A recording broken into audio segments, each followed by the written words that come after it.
तो बीज रूप स्टेज धारण नहीं करता अपने साकार शरीर से। इब्राहिम, बुद्ध, क्राइस्ट, गुरु नानक सब अपने अपने धर्म के बीज हैं। सब निराकारी बीज रूप स्टेज धारण करते हैं।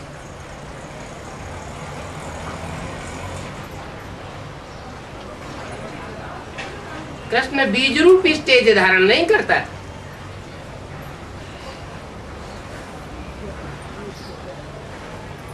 ब्रह्मा के इतने भी चित्र हैं। ब्रह्मा कहो, ब्रह्मा और सतयुग में कृष्ण कहो, बात तो एक ही है। ब्रह्मा पुरुषार्थी जीवन है और कृष्ण प्रारब्ध का जीवन है।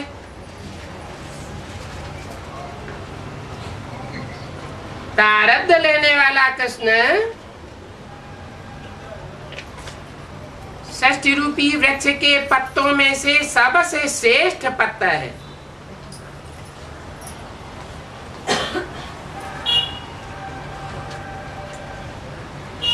मनुष्य और मनुष्य से ऊंचे देवता।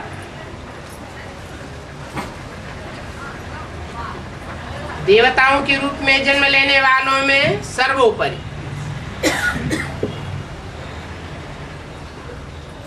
लेकिन उस देवताई सृष्टि को भी जन्म देने वाले जो बीज हैं,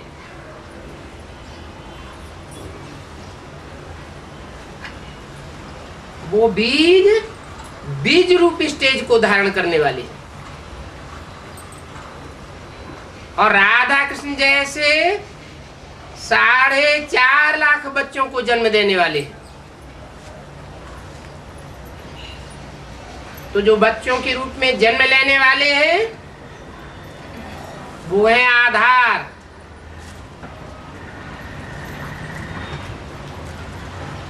और जो जन्म देने के लिए बीज रूप स्टेज धारण करने वाले हैं वो है बीज रूप बाप।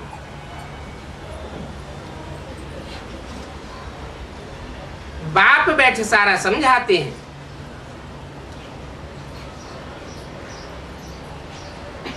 धरणी का पाठ बजाने वाले समझाने वाले नहीं हैं। माता के रूप में पाठ बजाने वाले समझाने वाले नहीं हैं। सुनने सुनाने वाले हैं।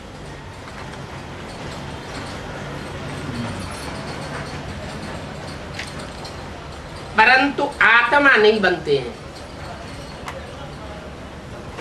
अपने पुरुषार्थ से बीज रूप आत्मा बन जाए सो नहीं बनते।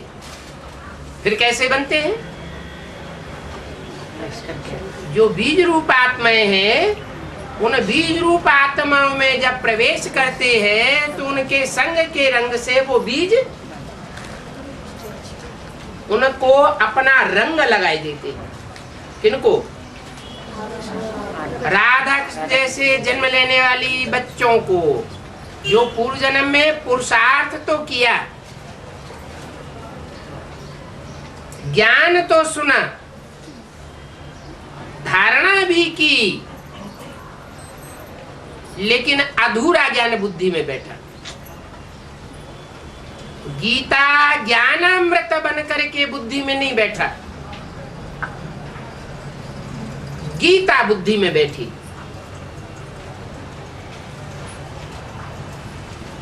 गीता के 2 रूप हो जाते हैं। एक मनुष्यों की रची हुई गीता और एक भगवान की रची हुई गीता। भगवान की गीता से 1 सेकंड में ब्रह्मा सो विष्णु बन जाता है। और मनुष्यों की बनाई हुई गीता से 5000 वर्ष में नहीं तो 2500 वर्ष में सृष्टि स्वर्ग से नरक बन जाती है।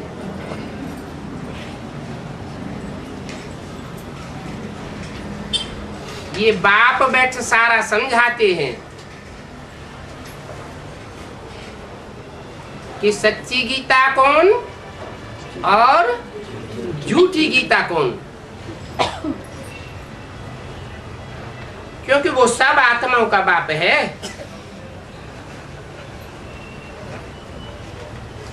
जिन जिन आत्माओं का बाप है वो सब बच्चे आपस में भाई भाई हो जाते हैं।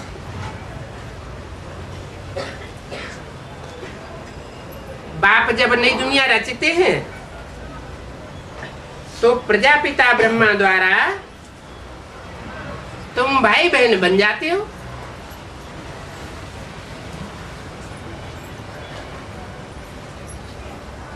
हर एक ब्रह्मा कुमार कुमारी है।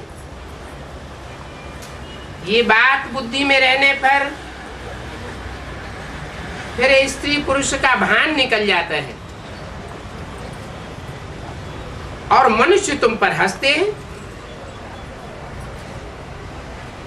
ये नहीं समझते कि हम भी भाई बहन हैं।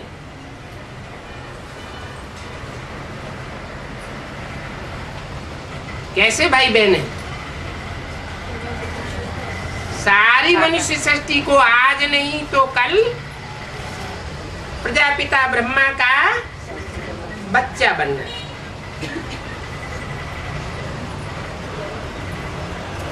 बाबा रचना रचते हैं तो भाई बहन हो जाते हैं।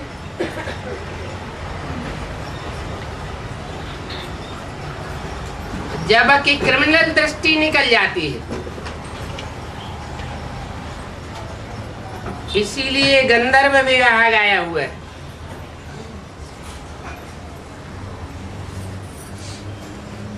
कब की बात है? गंधर्व विवाह तो बेसिक नॉलेज में भी हुए या नहीं हुए? हैं? हुए। फिर भाई बहन या भाई भाई बने?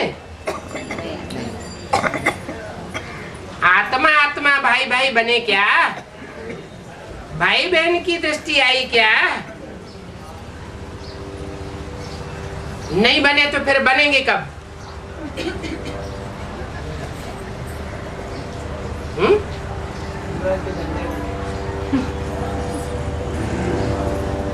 भाई बहन बनते हैं तब जब असलियत को पहचानते हैं।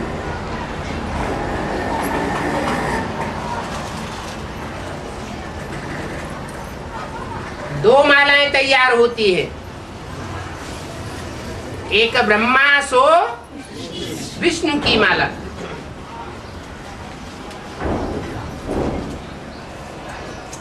ब्रह्मा का अधूरा पुरुषार्थ तो कोई माला नहीं बनती ब्राह्मणों की। और ब्रह्मा मनुष्य सृष्टि के बाप के संग के रंग में आता है तो संपन्न स्टेज बनने पर ब्रह्मा सो विष्णु बन जाता है। तब विष्णु की माला बनती है, जिसे कहते हैं विजय माला। वो बहनों की माला है। भारतवर्ष में परंपरा चली आई है। कब तक? जब तक बाप की प्रत्यक्षता नहीं हुई तब तक। क्या परंपरा चली आई? राजाई का वर्षा कन्याओं को नहीं मिलता है। किसको मिलता है? भाई को मिलता है, बहन को नहीं मिलता।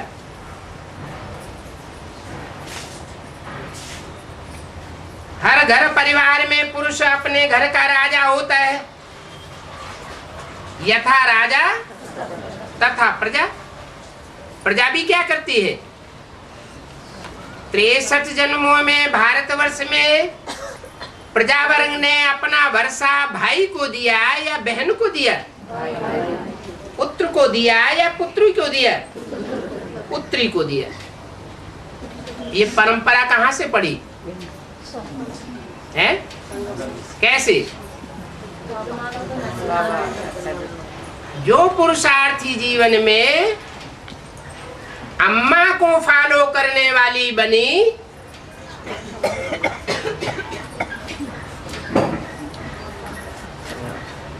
वो कन्याएं बन गई।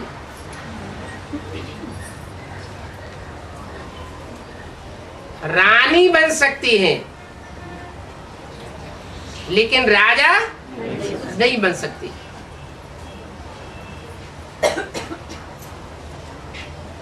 उसका नाम है विजय माला।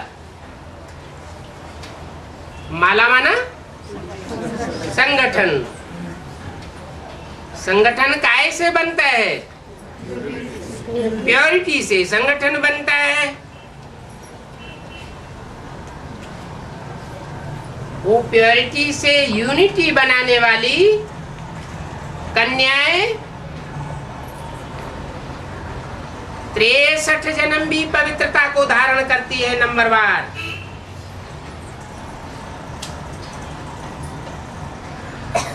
और भारत में भारतीयों की राजाई बची रहती।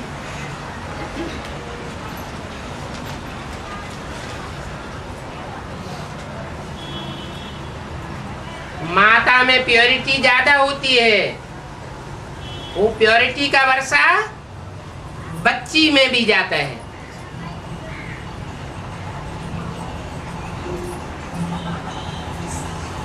ये प्योरिटी की पढ़ाई पढ़ने में कौन ज्यादा तीखे जाते हैं? आज भी देखा जाए तो कन्याएं तीखी जाती हैं।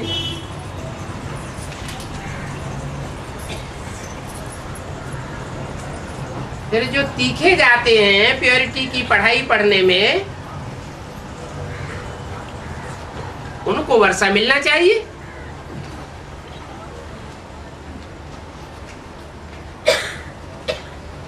भगवान भगवान बन करके आता है तो अन्याय क्यों करता है?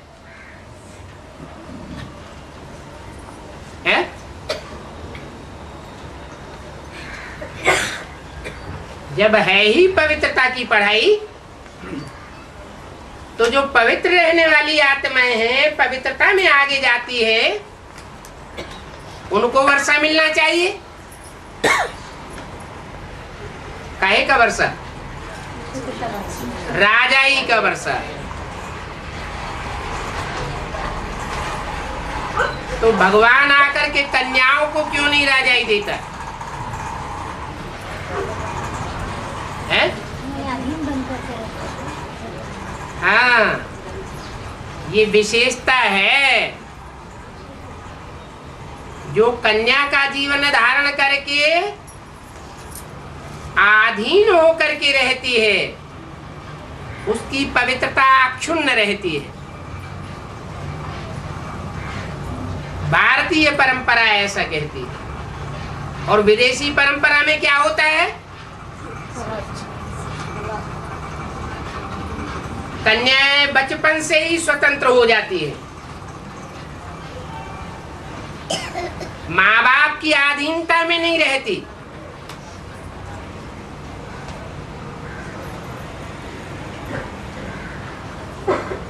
अधीनता में न रहने के कारण उनकी पवित्रता खंडित हो जाती है।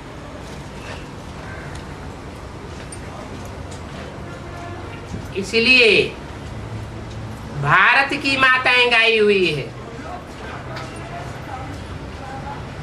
भारत की माताएं अव्यक्तवाणी में क्या बोला है उनके लिए? भारत माता शिव शक्ति अवतार अंत का यही नारा है। अंत का नारा है, आदि और मध्य का नारा नहीं है। उन माताओं ने भी आदि में और मध्य में वो करिश्मा नहीं दिखाया।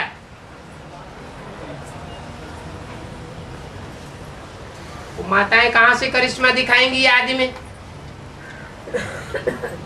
जो बीज रूप बाप है,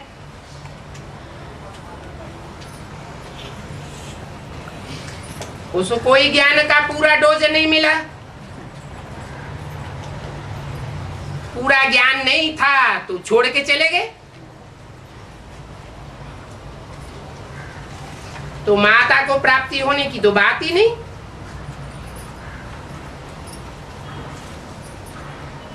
वो बेसिक नॉलेज की बात हुई। एडवांस नॉलेज में भी जमदे जामदे नहीं हो सकता। ऐसे नहीं कि 76 बाप का प्रत्यक्षता वर्ष है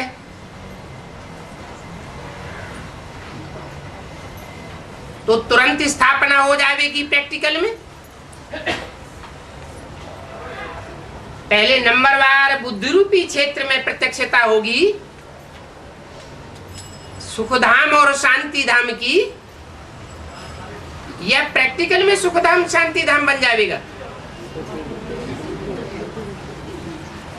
तो बीज रूप बाप की बुद्धि रूपी धरणी में सुखधाम और शांति धाम की प्रत्यक्षता होती है, फिर नंबरवार बच्चों की बुद्धि में होती है। परंतु वो है बीज रूप आत्मा जो ज्ञान के बीज को समझ लेती है, सार को समझ लेती है। सार को समझने से जब बुद्धि रूपी धरणी में वो सार बोया जाता है तो विस्तार भी हो जाता है। जितना जितना बीज सूक्ष्म होगा उतना उतना वृक्ष विस्तार को पाने वाला होगा। मिसाल देते हैं बड़ वृक्ष का। बीज कितना सूक्ष्म है और उसकी दुनिया कितना विस्तार को प्राप्त करती है।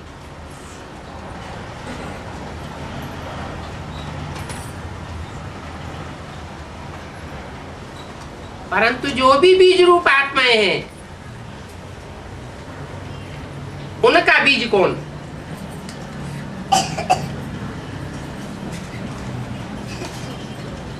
कहेंगे प्रजापिता। अरे आत्माओं का पिता भी प्रजापिता है क्या? वो तो सारी मनुष्य सृष्टि का पिता है। मनुष्य सृष्टि में ऐसी भी आत्माएं हैं जो भगवान के आने पर बीज रूप स्टेज को पूरा पूरा धारण कर लेती है, बीज बन जाती है, देवभान का नाम निशान नहीं रहता। ऐसी बीज रूप आत्मा बनती है कि दृष्टि मात्र से भी, ज्ञानेंद्रियों के संसर्ग से भी उनको संतान पैदा करने की दरकार नहीं रहती। जैसे राधा कृष्ण और लक्ष्मी नारायण के चित्र में दिखाया है, लक्ष्मी नारायण दृष्टि मात्र से भी एक दूसरे को नहीं देख रहे हैं। वो संगम युग की स्वर्णिम युग की दुनिया में खड़े हैं और राधा कृष्ण सत्य की दुनिया में वो दृष्टि का सुख ले रहे हैं। भले अभी विचारी दृष्टि है लेकिन ज्ञानेंद्रियों का सुख तो ले रहे हैं। वो ज्ञानेंद्रियां भी देह का हिस्सा तो है। तो ऐसे बच्चे जो आत्मा तो हैं, जैसे 500 करोड़ मनुष्य आत्माएं हैं, वो सब देहभान का सुख भोगने वाली है। परंतु वो ऐसे बच्चे हैं जिनमें देहभान का नाम निशान भी नहीं रहता।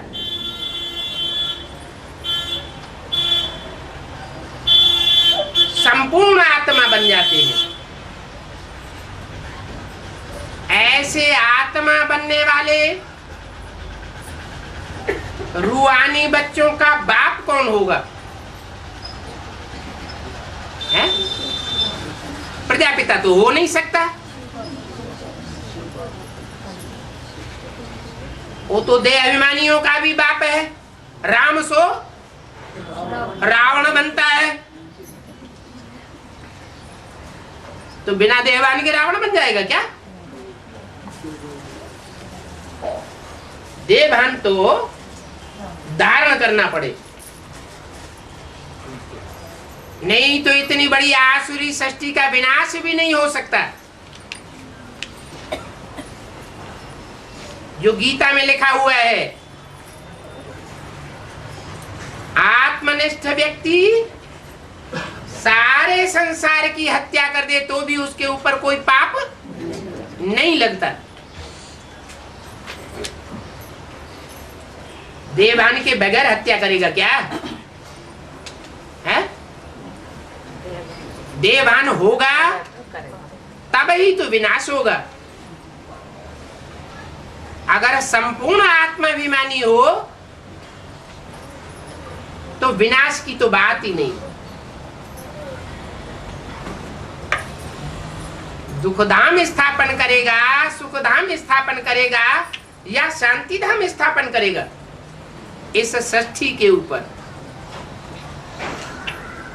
साकार षष्ठी में क्या निर्वाण करेगा? शांति धाम बनाएगा, शांति धाम बनाने का निमित्त बनेगा अगर संपूर्ण बीज रूप स्टेज को धारण करेगा। देहभान होगा तो विषय विकार भी होगा।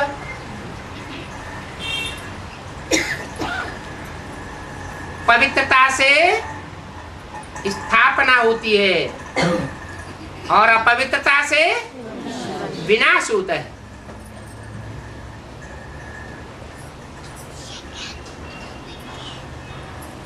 तो ऐसी बीज रूप स्टेज धारण करने वाली आत्माओं का बाप कौन?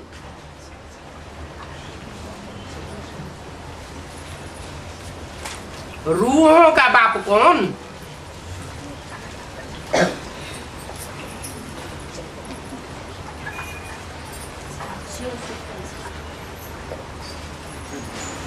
जो रूहों का बाप है वो रूहानी स्टेज के बच्चों की पैदाइश करके जाता है।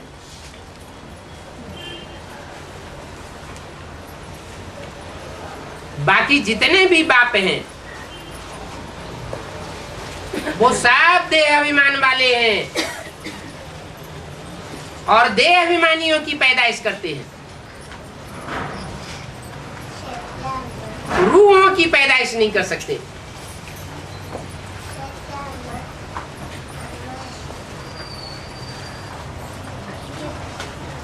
प्रजापिता भी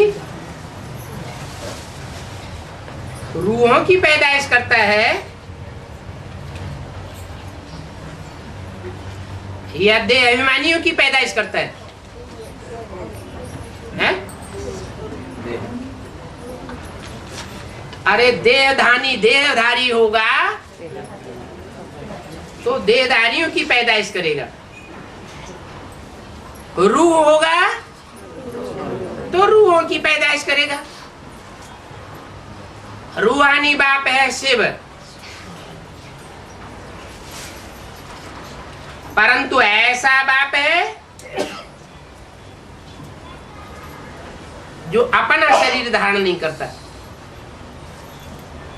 सदैव रूहानी स्टेज में रहने वाला है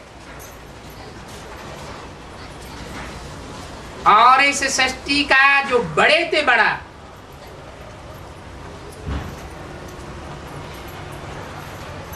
देह अभिमानी है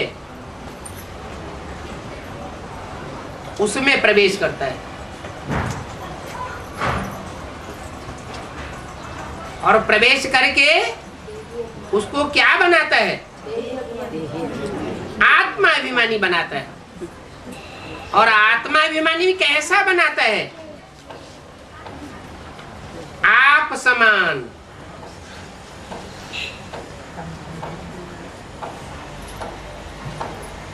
जैसे स्वयं है सदाशिव,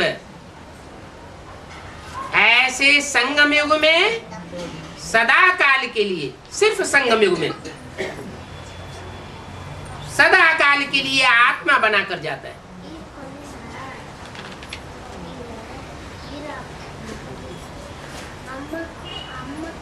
2-4 सेकंड, 2-4 मिनट, 10-15 दिन, महीने, 2 महीने, 2-4 साल के लिए नहीं, जब तक संगम युग है तब तक के लिए वो आत्माभिमान को जब चाहे धारण कर सकता है। जब चाहे तो शरीर धारण करे और न चाहे तो न धारण करे।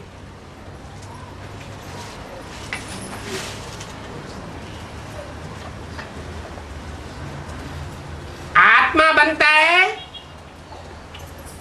तो मनुष्य सृष्टि की जो भी आत्मा है सब में प्रवेश करके वो अपना कार्य कर सकता है।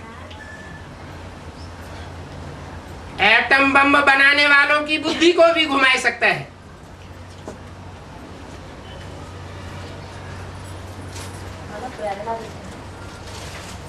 वो सब देह अभिमानियों का बाप है।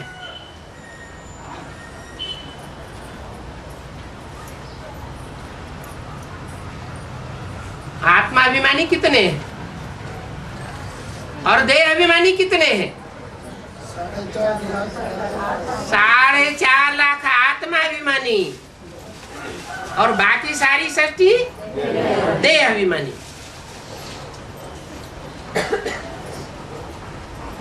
4.5 लाख आत्माओं का बाप वो परमपिता परमात्मा कहा जाता है।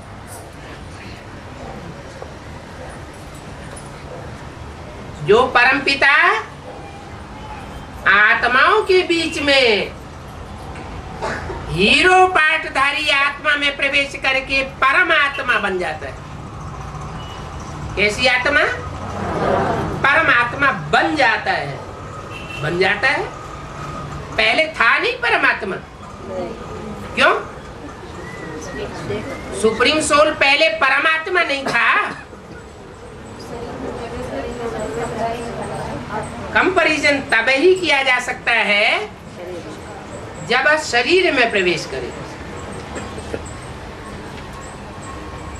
दूसरे धर्म वाले तो मानते ही नहीं है क्या कि सुप्रीम सोल इस सृष्टि पर साकार तन में प्रवेश करता है। इसलिए वो परमात्मा का सही अर्थ नहीं निकाल पाते। वो क्या नाम देते हैं? उन्होंने नाम दिया सुप्रीम सोल, लेकिन वो जानते नहीं है कि सुपरमेसी कैसे बनती है।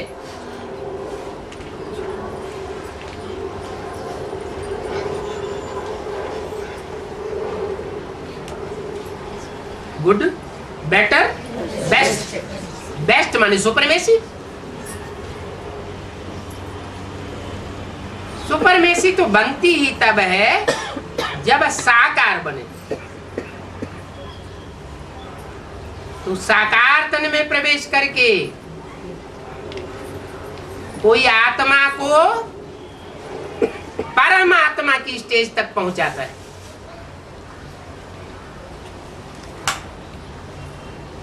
ये परमात्मा टाइटल जो है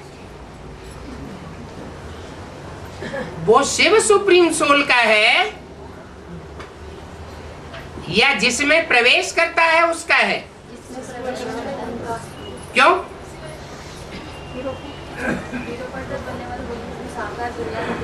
इसलिए कि शिव की सानी और कोई के साथ नहीं हो सकती। शिव की तुलना कोई आत्मा के साथ नहीं हो सकती। वो शिव तो तुरीय है और जो भी आत्माएं हैं 7 जन्म मरण के चक्र में आने वाली है। शिव जन्म मरण के चक्र में आने वाला नहीं है। और जन्म मरण के चक्र में आने वाली आत्माओं में जो सबसे जास्ती आत्मिक स्थिति को धारण करने वाला है, वो बाप समान की स्टेज को पाता है, या बाप उसको सुप्रीम सोल बाप शिव उसको आप समान बना के जाता है। तो भक्ति मार्ग में कहा जाता है शिव शंकर एक है। बेसिक नॉलेज में ब्रह्मा कुमार कुमारियां समझाते हैं शिव और शंकर एक नहीं है, अलग अलग है। अब ये कैसे समझाया जाए कि अलग अलग है या एक है? अपना समान बना देंगे तो दोनों एक है।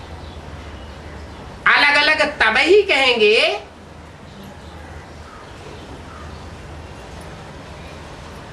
जब कोई अलगाव की बात साबित होती हो।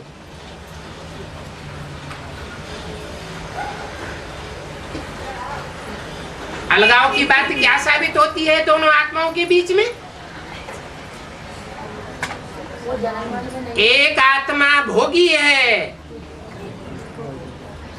सदैव भोगी है। क्या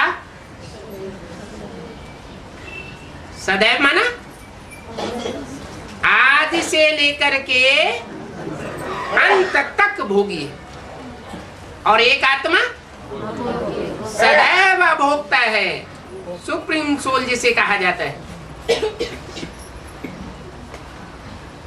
इसलिए वेदों में जो मुख्य वेद है ऋग्वेद, उसमें लिख दिया है द्वा सुपर्णा सुयोजा सखाया समानम वृक्षम अभिशस्व जाते। ये षष्ठी रूपी वृक्ष है जिसमें दो पक्षी विशेष हैं, वास करते हैं। एक भोक्ता है और एक अभोक्ता है। उस वृक्ष पर रहते हुए भी एक सदैव भोक्ता है और एक भोक्ता भी है, तो अभोक्ता भी बन जाता है। जब चाहे भोक्ता बने और जब चाहे अभोक्ता बने। जिसे बाबा अव्यक्त वाणी में कहते हैं, जब चाहो इंद्रियों से काम करो और जब न चाहो तो इंद्रियों से कर्म से परे हो जाओ। कोई माया की ताकत नहीं है जो कर्मेंद्रियों को उत्तेजित कर सके, कर्मेंद्रियों के बंधन में ना आ सके। ऐसी स्टेज को कहा जाता है अभोक्ता। जब चाहे तो कर्मेंद्रियों से भोग करे। कहां भोक्ता बनना है, कहां अभोक्ता बनना है, ये ज्ञान सदैव बुद्धि में रहे। ऐसे नहीं कि इंद्रियां वशीभूत कर लें।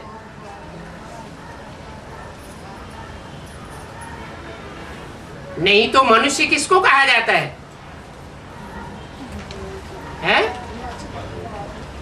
जो इंद्रियों के वशीभूत हो जाता है उसको मनुष्य कहा जाता है।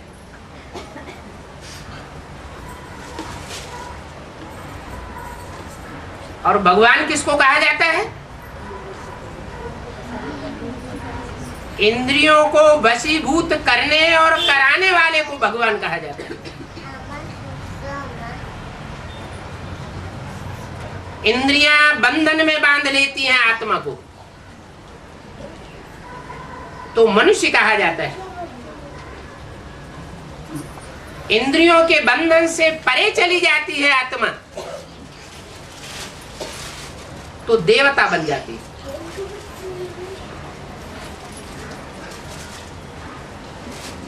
आत्मा सो परमात्मा भक्ति मार्ग में कह देते हैं। जानते तो है नहीं कि कौन सी आत्मा परमात्मा बनती है।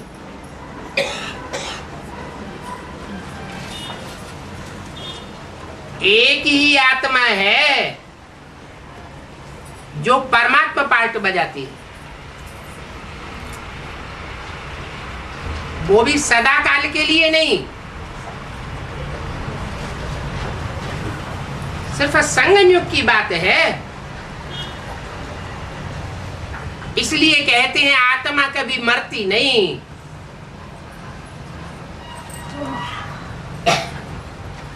आत्मा अमर है।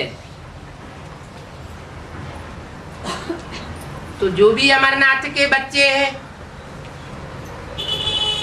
वो किसकी संतान कहे जाते हैं? अमरनाथ की संतान। नंबरवार अमरनाथ बनते हैं कि एक जैसे बनते हैं? नंबरवार अमरनाथ बनते हैं। निश्चय बुद्धि विजयते बनते हैं। इतना दृढ़ निश्चय हो जाता है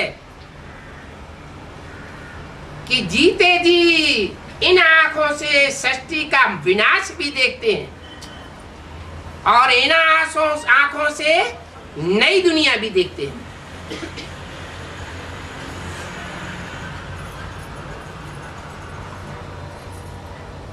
उनकी आंखें भी अविनाशी हो जाती हैं।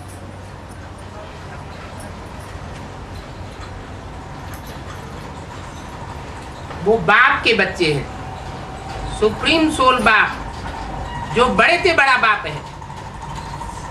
इब्राहिम, बुद्ध, क्राइस्ट, गुरु नानक भी बाप है।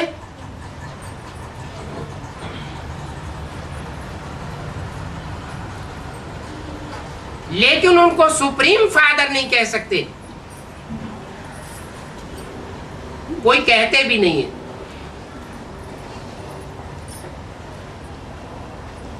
जो सुप्रीम बाप है वो क्या देते हैं?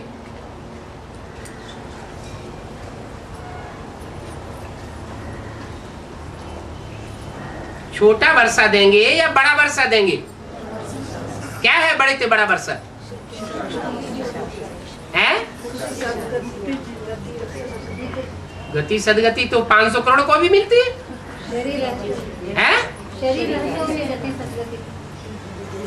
हाँ, शरीर रहते हुए ही गति भी देते हैं। आत्मा गतिमान बनती है, सुदर्शन चक्रधारी बनती है, जड़त्वमयी बुद्धि खलास हो जाती है, अपने स्वरूप को पहचानने वाली बन जाती है, अनेक जन्मों को पहचान लेती है कि मुझ आत्मा ने इस 84 के चक्र में कैसे कैसे क्या क्या और कहां कहां पार्ट बजाया है।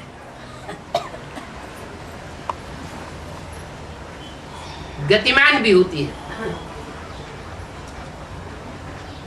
और शरीर रहते सुख भोगती है, दुख नहीं भोगती, माना सदगति होती है।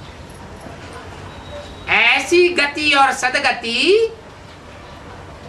4.5 लाख आत्माओं के अलावा और कोई की नहीं होती।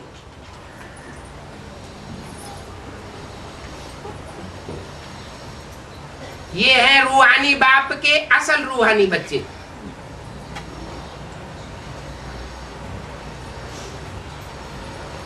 जिनको बाप का राजाई का वर्षा मिलता है।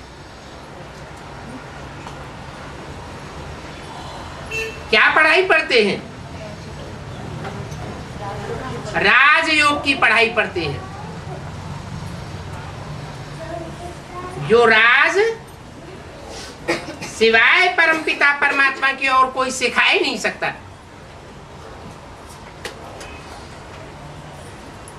ऐसी संगठित फैमिली बना के जाता है जो इतनी बड़ी फैमिली दुनिया में कोई ने न बनाई हो। प्रैक्टिकल रूप में देखने में आता है कि इनके ये माँ है और इनके ये बाप है।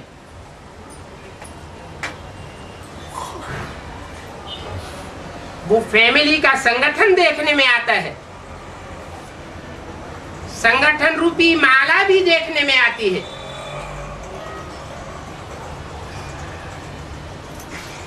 वो सारे ही गुप्त पुरुषार्थी हैं। गुप्त बाप से गुप्त वर्षा लेने वाले हैं।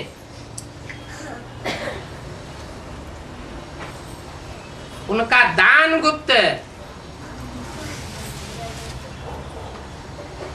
जो उस लिस्ट में नहीं होंगे वो अपने दान को प्रत्यक्ष करते रहेंगे।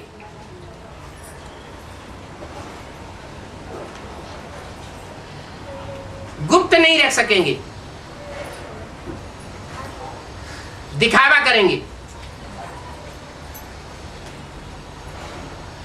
जो गुप्त बाप गुप्त पंडा के गुप्त पांडव बच्चे होंगे, उनका सारा ही दान गुप्त होगा। दुनिया नहीं जान सकती कि इन्होंने क्या तन का दान दिया।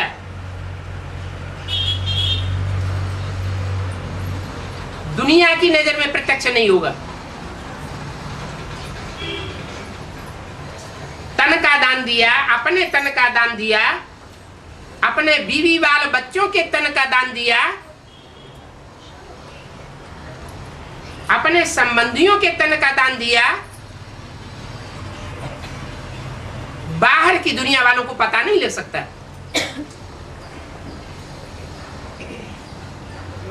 वो अंत तक उस राज को नहीं समझेंगे।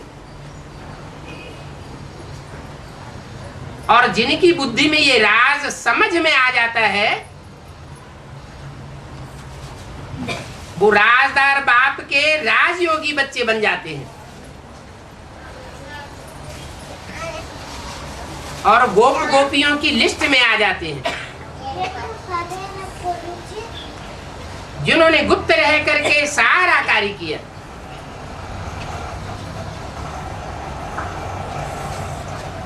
तन का दान भी गुप्त किया, धन का दान भी गुप्त किया। जहां तक हो सका समय, संपर्क और संबंधियों का भी गुप्त दान किया।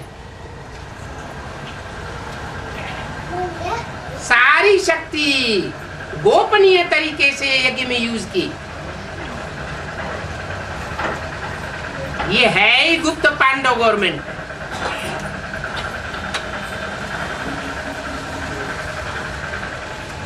पांडव गवर्नमेंट क्यों कहा जाता है?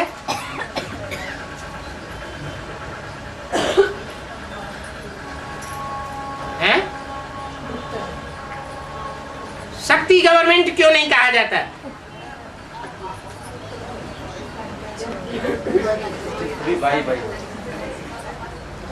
पांडव गवर्नमेंट इसलिए कहा जाता है तो राजाई पाने वाले जो बच्चे हैं वो आत्मिक स्थिति में रह करके रूहानी शासन में बांधने वाले हैं।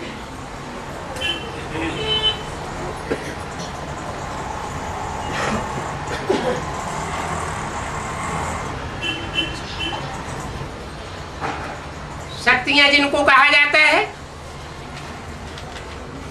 वो अपने देहभान को इतना नहीं गला पाती जिनका गायन हो शास्त्रों में कि पांडवों ने अपने देहभान को गला दिया।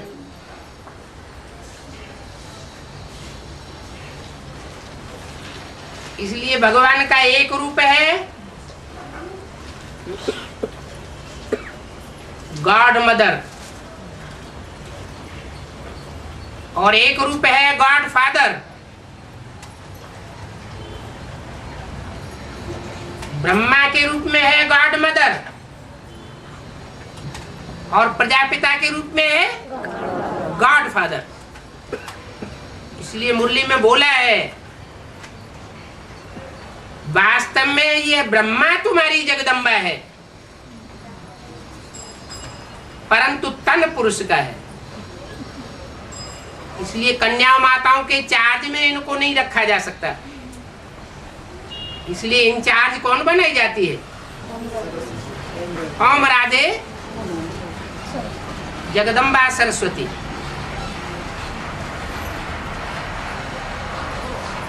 फिर जब ब्रह्मा ही वास्तव में जगदम्बा है तो ब्रह्मा की तो पूजा नहीं होती, ब्रह्मा की मूर्तियां नहीं बनाई जाती, ब्रह्मा के मंदिर नहीं बनाए जाते। तो जगदम्बा होने से फायदा क्या हुआ?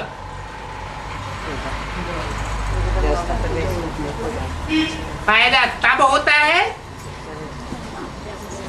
जब वो ब्रह्मा चोला छोड़ने के बाद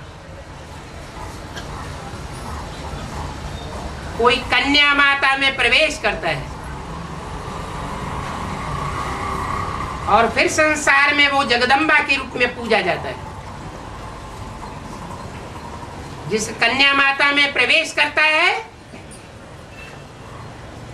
वो भी रुद्रमाला का मणका बनती है।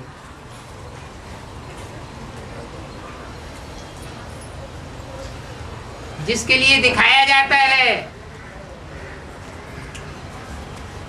कि पहाड़ को क्या किया है? सबसे छोटी जो उंगली है उस उंगली के ऊपर पहाड़ को उठा लिया।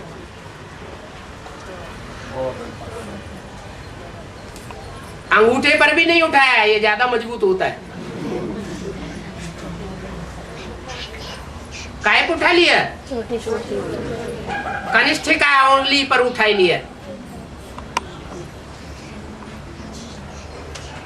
कहा जाता है ना, श्रेष्ठ पुरुषार्थी, मध्यम पुरुषार्थी और कनिष्ठ पुरुषार्थी।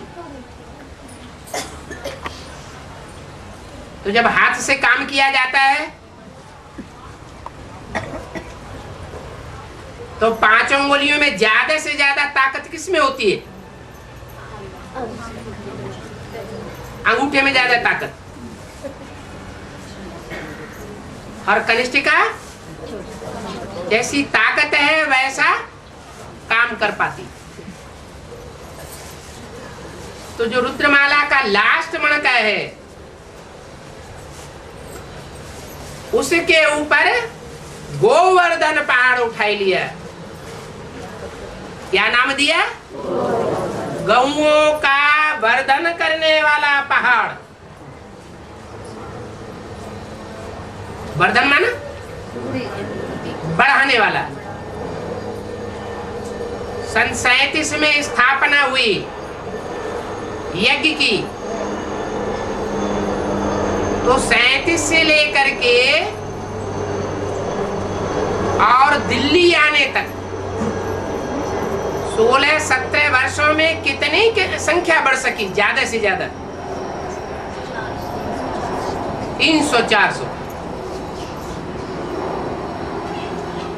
और ब्रह्मा के जीवित रहने तक वो संख्या रही। शरीर छोड़ने के बाद तो वो बात ही नहीं। उन्हें तो वास्तव में ब्रह्मा कुमार कुमारी कहा भी नहीं जा सकता प्रैक्टिकल में।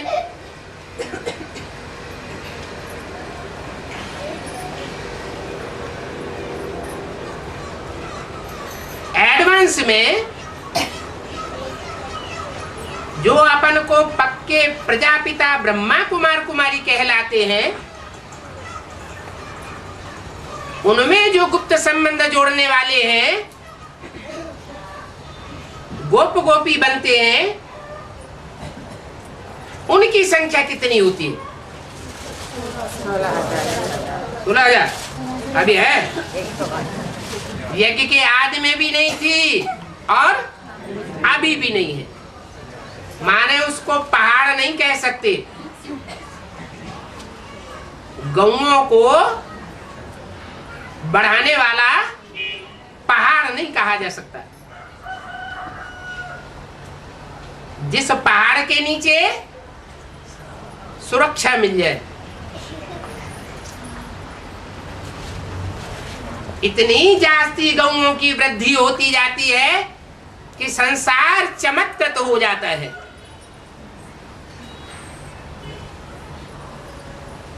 और कैसा भी नास्तिक से नास्तिक न हो, वो भी सर झुका देता है, यही भगवान है।